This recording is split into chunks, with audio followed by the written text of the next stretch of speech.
Hello friends, welcome back to my channel. ಇವತ್ತಿನ topic ಯಾವುದು ಅಂತ ನಿಮಗೆ ಟೈಟಲ್ ಕಾರ್ಡ್ ನೋಡಿದಾಗಲೇ ಗೊತ್ತಾಗಿರುತ್ತೆ.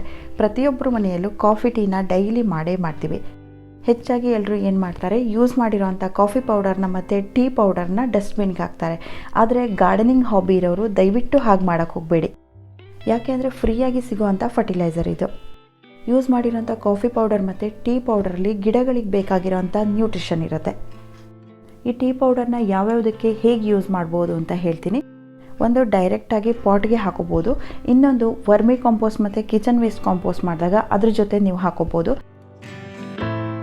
ಮೂರನೇದು, ನೀವು ಬರೀ ಟೀ ಪೌಡರ್ನ ಡೈಲಿ ಕಲೆಕ್ಟ್ ಮಾಡಿಬಿಟ್ಟು ಟೀ ಪೌಡರ್ದೇ ಕಾಂಪೋಸ್ಟ್ನ ಮಾಡ್ಕೋಬೋದು. ಟೀ ಪೌಡರಲ್ಲಿ ನೈಟ್ರೋಜನ್, ಪೊಟ್ಯಾಷಿಯಮ್ ಮತ್ತು ಫಾಸ್ಫರಸ್ ಇರುತ್ತೆ. ಈ ಮೂರರಲ್ಲಿ ನೈಟ್ರೋಜನ್ ಪ್ರಮಾಣ ಜಾಸ್ತಿ ಇರುತ್ತೆ.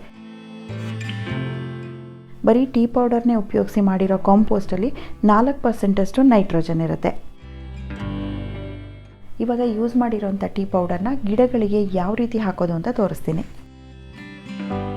ನಿಮ್ಗೆಲ್ರಿಗೂ ಗೊತ್ತಿರೋ ಹಾಗೆ ನಾವು ಟೀ ಮಾಡಬೇಕಾದ್ರೆ ಟೀ ಪೌಡರ್ ಜೊತೆಗೆ ಹಾಲು ಮತ್ತು ಸಕ್ಕರೆನ ಕೂಡ ಹಾಕಿ ಕುದಿಸ್ತೀವಿ.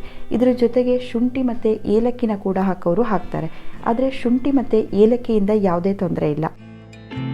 ಕಾಂಪೋಸ್ಟಿಗೆ ಹಾಕೋದಾದರೆ ಈ ಶುಂಠಿ ಏಲಕ್ಕಿ ಹಾಗೆ ಇದ್ದರೂ ಪರವಾಗಿಲ್ಲ. ಟೀ ಪೌಡರ್ಲಿ ಹಾಲಿನಂಶ ಇದ್ದಾಗ ಅದನ್ನು ನಾವು ಡೈರೆಕ್ಟಾಗಿ ಕಾಂಪೋಸ್ಟ್ಗಾಗಲಿ ಪಾಟ್ಗಾಗಲಿ ಹಾಕಿದರೆ ಅದರಿಂದ ಸ್ಮೆಲ್ ಬರುತ್ತೆ, ಫಂಗಸ್ ಕೂಡ ಬರಬಹುದು.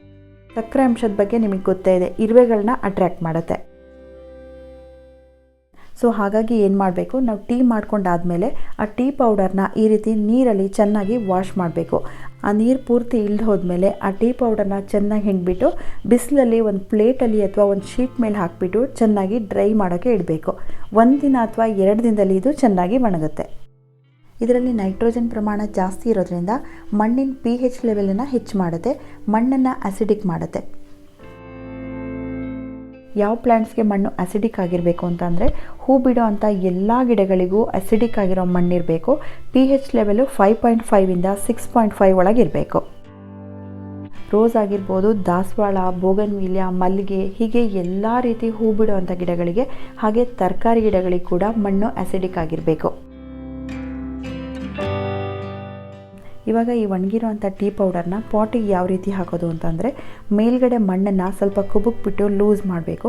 1 ಇಂಚ್ ಅಥವಾ ಅರ್ಧ ಇಂಚಷ್ಟು ಮಣ್ಣನ್ನು ಲೂಸ್ ಮಾಡಿಬಿಟ್ಟು ಅದಕ್ಕೆ ಈ ಟೀ ಪೌಡರ್ನ ಹಾಕಿಬಿಟ್ಟು ಪುನಃ ಮಣ್ಣನ್ನು ಕವರ್ ಮಾಡಬೇಕು. ಒಂದು ಪಾಟ್ಗೆ 3 ರಿಂದ 4 ಸ್ಪೂನಷ್ಟು ಟೀ ಪೌಡರ್ನ ಹಾಕ್ಬೋದು. ಇದನ್ನು 20 ದಿನಕ್ಕೊಂದ್ಸಲ ರಿಪೀಟ್ ಮಾಡ್ಕೊಂಡು ಹೋಗ್ಬೋದು. ಡೈಲಿ ಕಲೆಕ್ಟ್ ಮಾಡಿ ಡ್ರೈ ಮಾಡೋಷ್ಟು ಟೈಮ್ ಇಲ್ಲದೆ ಹೋದರೆ ಒಂದೊಂದೇ ದಿನದ ಟೀ ಪೌಡರ್ನ ಅವತ್ತಿನ ದಿನವೇ ಡ್ರೈ ಮಾಡಿಬಿಟ್ಟು ಒಂದೊಂದೇ ಪಾಟಿಗೆ ಹಾಕ್ಕೊಳ್ತಾ ಹೋಗ್ಬೋದು.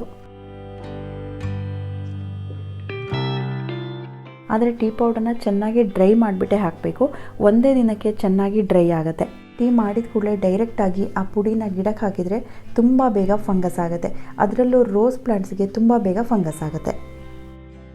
ಮಣ್ಣಲ್ಲಿ ಬಿಳಿ ಫಂಗಸ್ ಆಗುತ್ತಲ್ಲ, ಇದರಿಂದ ತುಂಬ ಬೇಗ ರೂಟ್ಸ್ ಹಾಳಾಗುತ್ತೆ. ರೂಟ್ಸ್ ಡ್ಯಾಮೇಜ್ ಆದರೆ ಗಿಡ ಕೂಡ ಹಾಳಾಗುತ್ತೆ. ಈ ಟೀ ಪೌಡರ್ನ ಈ ರೀತಿ ಮಣ್ಣಲ್ಲಿ ಮಿಕ್ಸ್ ಮಾಡ್ಕೊಳ್ಳೋದ್ರಿಂದ ಪಾಟಲ್ಲಿರೋ ಮಣ್ಣು ತುಂಬ ಗಟ್ಟಿಯಾಗೋದನ್ನು ತಪ್ಪಿಸುತ್ತೆ. ಹಾಗೆ ನೀರು ಸರಾಗವಾಗಿ ಹೋಗೋದಕ್ಕೆ ಮರಳು ಮತ್ತು ಪರ್ಲೈಟ್ನ ಮಣ್ಣಿಗೆ ಹೇಗೆ ನಾವು ಮಿಕ್ಸ್ ಮಾಡ್ಕೊಳ್ತೀವಿ, ಅದೇ ರೀತಿ ಈ ಟೀ ಪೌಡರ್ನ ಹಾಕ್ಕೊಂಡ್ರೆ ಮಣ್ಣನ್ನು ವೆಲ್ ಡ್ರೈನ್ ಮಾಡುತ್ತೆ. ಟೀ ಪೌಡರ್ ಮಣ್ಣಿನ ಜೊತೆ ಮಿಕ್ಸ್ ಆದಾಗ ಮಣ್ಣಿನ ಟೆಕ್ಸ್ಚರ್ ಕೂಡ ತುಂಬ ಚೆನ್ನಾಗಾಗುತ್ತೆ. ಪಾಟಲ್ಲಿ ಹಾಕೋದಾದರೆ ಯಾವ ರೀತಿ ಹಾಕೋದು ಅಂತ ನೋಡಿದ್ದಾಯಿತು. ಇವಾಗ ನೀವು ಕಾಂಪೋಸ್ಟಿಗೆ ಹಾಕೋದಾದರೆ ಡ್ರೈ ಮಾಡಿ ಹಾಕಬೇಕಾಗಿಲ್ಲ. ಟೀ ಮಾಡಿದಾಗ ಅದನ್ನು ಒಂದ್ಸಲ ವಾಶ್ ಮಾಡಿಬಿಟ್ಟು ಡೈರೆಕ್ಟಾಗಿ ನೀವು ಕಾಂಪೋಸ್ಟಿಗೆ ಹಾಕೋಬಹುದು. ವರ್ಮಿ ಕಾಂಪೋಸ್ಟ್ನ ನೀವು ಮಾಡ್ತಾಯಿದ್ರೆ ಎರೆಹುಳುಗಳು ಈ ಟೀ ಪೌಡರ್ನ ತುಂಬ ಬೇಗ ತಿಂದು ಡೈಜೆಸ್ಟ್ ಮಾಡ್ಕೊಳ್ಳುತ್ತೆ. ಹಾಗೆ ನೀವು ಟೀ ಬ್ಯಾಗ್ಸ್ನ ಯೂಸ್ ಮಾಡೋದಾದರೆ ಮೇಲ್ಗಡೆ ಕವರ್ ಇರುತ್ತಲ್ಲ, ಇದು ಬಯೋಡಿಗ್ರೇಡಬಲ್ ಆಗಿರುತ್ತೆ. ಹಾಗಾಗಿ ಇದು ಕೂಡ ಕಾಂಪೋಸ್ಟಲ್ಲಿ ಡಿಕಂಪೋಸ್ ಆಗುತ್ತೆ. ಟೀ ಪೌಡರ್ನಿಂದ ಮಣ್ಣಲ್ಲಿ ನ್ಯೂಟ್ರಿಷನ್ ಚೆನ್ನಾಗಿ ಸಿಗೋದ್ರಿಂದ ಎಲ್ಲ ರೀತಿ ತರಕಾರಿ ಗಿಡಗಳಿಗೆ ಕೂಡ ನೀವು ಇದನ್ನು ಹಾಕೋಬಹುದು. ಈ ಟೀ ಪೌಡರ್ನಲ್ಲಿ ಹೇಗೆ ಎಷ್ಟೆಲ್ಲ ಬೆನಿಫಿಟ್ಸ್ ಇದೆಯೋ ಅದೇ ರೀತಿ ಕಾಫಿ ಪೌಡರಲ್ಲಿ ಕೂಡ ಇದೆ. ಅದರ ಬಗ್ಗೆ ಇನ್ನೊಂದು ವಿಡಿಯೋದಲ್ಲಿ ಡೀಟೇಲ್ ಆಗಿ ಹೇಳ್ತೀನಿ ಅಂತ ಹೇಳ್ತಾ ಈ ವಿಡಿಯೋ ಎಂಡ್ ಮಾಡ್ತಾ ಇದ್ದೀನಿ. Thank you for watching.